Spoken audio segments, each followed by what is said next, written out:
The day is finally over. The noise of the world has faded, the notifications have slowed, and the demands of others have retreated into the shadows. You are lying there, perhaps staring at the ceiling or watching the city lights blur through the window, and it is just you and your thoughts. For many, this is the heaviest time of all. This is when the armor we wear during the day falls off. The fake smiles, the forced confidence, the automatic "I'm fine" responses, they all dissolve in the silence of the night, leaving behind the raw, crushing weight of reality. You are listening to this because your heart feels heavy. You are tired, not just in your body, but in your spirit. You're tired of fighting battles that no one else sees. Tired of carrying a mountain on your shoulders while pretending it is a feather. But before you close your eyes, I want to offer you a different perspective. I want to have a conversation, just you and me, about the truths that can finally let you rest. You are not alone in this feeling, but you are alone in the solution. And that is not a curse. It is your greatest power. Let's walk through the reality of your life, not to judge it, but to free it. The first and most difficult pill to swallow is the realization that no one is coming to save you. We grow up with a fantasy, fed by movies and stories, that if things get bad enough, a hero will appear. We wait for a savior, a friend, a partner, or a miracle to swoop in and fix the mess. We wait for an apology that never comes, for closure that is never given, for someone to notice our pain and say, "Let me carry that for you." But look around you. Life is your journey, and yours alone. The problems you are facing, the financial stress, the broken heart, the career confusion, are custom made for you.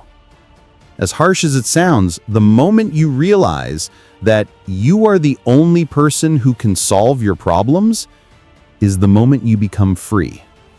There will be consultants in your life, people who stand on the sidelines offering advice or criticism, but when the game is over, they go home to their beds. They don't wake up with your anxiety. They don't feel your pain. Their role is temporary. Your role is permanent. Stop looking for a hand to pull you up and look at your own two hands. They are strong enough.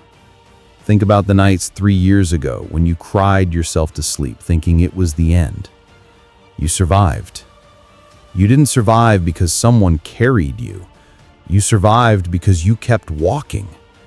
Release the expectation that anyone owes you anything. The world is a selfish place, not out of malice, but out of survival. Everyone is fighting their own demons. To expect them to save you is to set yourself up for heartbreak. The moment you stop waiting for a rescue boat is the moment you learn to swim. Once you accept that you are the captain of your own ship, you must confront the thief that steals your peace, the illusion of time. You are lying there, worrying about the next 5 years, stressing about retirement, or a wedding, or a promotion. You treat your life as if it is a permanent state, as if you have an infinite contract with existence. But let me remind you of something we often forget. Your lease on this planet is short, and the expiration date is hidden. We have this arrogant belief that old age is guaranteed. But death doesn't check your ID card. It doesn't care if you are 20 or 80, rich or poor. Every day, people leave their houses with a to-do list for tomorrow, never knowing that their story ended today. So ask yourself, if your time is so uncertain, why are you spending it on misery? Imagine you have a bank account with millions of dollars, but you know the bank could burn down at any second. Would you spend that money buying trash? Would you throw it into the fire? No. Yet, with your time, which is far more valuable than money, you are throwing it into the fire of worry. You are burning your moments, dwelling on things that, in the grand scheme of death, do not matter.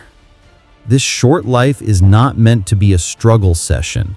It is a brief flash of light between two eternal darknesses. If you knew you might not be here next year, would you still care about that rude comment on the internet? Would you still hold that grudge against your brother? Of course not. All of that would fade.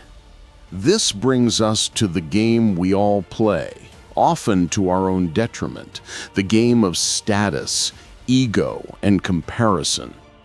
We spend our lives trying to be somebody. We want the title, the respect, the applause.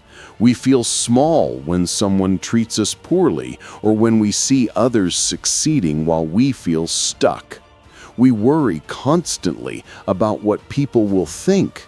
But let me tell you a secret about the end of the movie.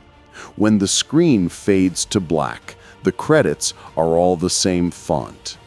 The earth that covers the billionaire is the same earth that covers the beggar. The worms do not distinguish between the flesh of a king and the flesh of a servant. In the eyes of the universe, your value is not determined by your bank balance or your job title, but by the content of your character. Why let your ego destroy your sleep? Why let the arrogance of others make you feel inferior? People are not thinking about you as much as you think they are. They are thinking about themselves. And even if they are judging you, their judgment is a reflection of their own insecurity, not your reality.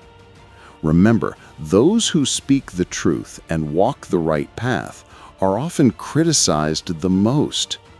If you are being talked about, it means you are alive. Do not become arrogant when you succeed, and do not lose your dignity when you fail. Both success and failure are costumes. Beneath them, you are just a soul on a journey.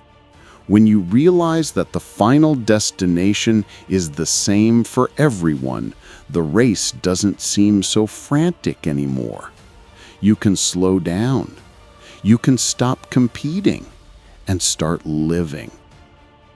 To truly find peace in this chaotic world, you must master a superpower that very few possess, the art of ignoring. We are taught to pay attention to everything, the news, the critics, the problems. But the secret to peace is not in what you focus on, but in what you choose to ignore. Ignore is a small word, but it is a weapon against anxiety. There are things in your life right now that you are holding on to, old words that hurt you, memories of embarrassing moments, fears of scenarios that haven't even happened yet. You are replaying them in your mind like a broken record, watering the weeds in your garden. You must learn to ignore the noise. Ignore the people who do not see your value. Ignore the situations that are out of your control. There is a story of a man trying to cross a village with his elephant. The village dogs barked and snapped at the elephant's heels. The man stopped to throw stones and yell at them, but the more he fought, the louder they barked. A wise man passed by and said, "Why are you stopping? The elephant is huge. The dogs are small. Just keep walking. The dogs will eventually tire and stop. You are the elephant. The problems and petty dramas are the dogs. Stop throwing stones. Just keep walking. Your forward momentum is the best revenge." Ignoring is not weakness. It is the ultimate sign of strength. It says, "My peace is too expensive to be bought by this cheap drama." Finally, we arrive at the only place where life actually exists, the sanctuary of now. You are anxious because you are living in a time zone that is not real. You are haunting the ruins of the past or building imaginary castles in the future. You cannot fix the past. It is ink that has already dried. You cannot control the future. It is a mist that hasn't formed. The only thing you have, the only thing you have ever had, is this moment, right now, this breath, the feeling of the bedsheet against your skin. When you bring your mind back to the present, you realize that right now, in this exact second, you are okay. You are safe. The catastrophe you are imagining is not happening in this room. It is happening in your mind. Happiness is not a destination you reach later. It is a manner of traveling. You think, I will be happy when I get the job. No. If you cannot find a way to be at peace while you are unemployed, the job will just bring new stress. Happiness is a choice you make in the present. Look at your life with gratitude. You have food, you have shelter, you have a beating heart, you have a mind capable of learning. These are miracles. Control what you can control, your effort, your attitude, your kindness. Surrender the rest to the universe. So, as you lay your head down tonight, visualize a heavy backpack sliding off your shoulders. Inside that backpack is the need to please others, the fear of the future, the pain of the past, and the illusion that you are alone. Drop it on the floor. You don't need to carry it into your dreams. Remember, you are capable of solving your own problems. Your time is too short to be wasted on worry. Death makes us all equal, so live with humility. Ignore the noise. Live in the now. The night is here to heal you, not to haunt you. Tomorrow is a fresh page, clean of mistakes. But to write a good story tomorrow, you must rest tonight. Trust the process. Trust yourself. You have done enough for today. You are enough. Good night.